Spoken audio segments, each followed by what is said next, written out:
नफिल रोज़ा तोड़ दिया तो क्या हुक्म है? चुनांचे नफिल रोज़ा शुरू करने के बाद वाजिब हो जाता है हनफिया के नज़दीक, लिहाजा शदीद उज़्र के बगैर इस रोज़े का तोड़ना ये दुरुस्त नहीं है। हाँ, अलबत्ता अगर कोई शदीद उज़्र आ गया, कोई मर्ज़ हो गया या कहीं जाना अचानक पड़ गया या कोई और सूरत हाल पेश आ गई जिसकी वजह से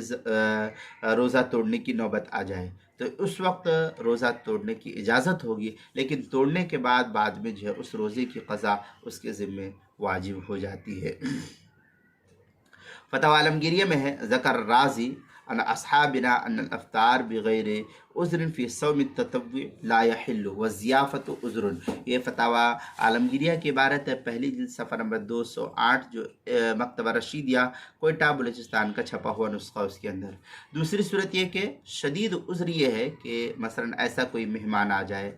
कि अगर उसके साथ खाना नहीं खाएगा तो वो अफसोस करेगा, या किसी ने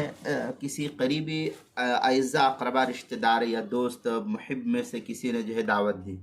अब अगर उसमें शिरकत नहीं की तो फिर मेज़बान की दिल शिकनी होगी, या और भी कोई ऐसा ख़ास उज़्र है तो नफिल रोज़ा तोड़ देना ये उसके लिए जायज़ और दुरुस्त होगा, लेकिन इसको तोड़ देने के बाद में उसकी क़ज़ा उसके ज़िम्मे ये वाजिब और ज़रूरी होगी।